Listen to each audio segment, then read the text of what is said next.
Hello and welcome to the Dacia Duster Explorers YouTube channel. My name's Adam and I'm one of the Dacia Duster Explorers.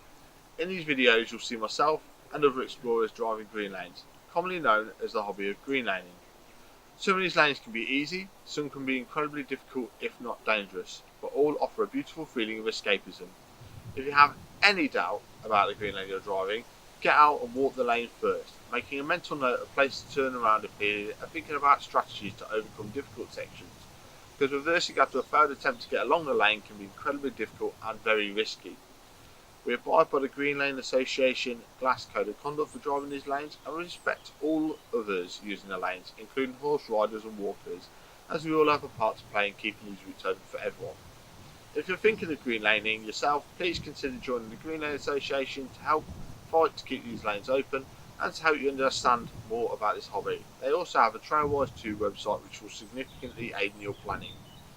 Please don't forget to like and subscribe to the YouTube channel to get updates on new videos and check out our previous massive video collection. For more information head to the website www.daciadusterexplorers.co.uk, and finally, thanks for watching, stay safe and enjoy your trips.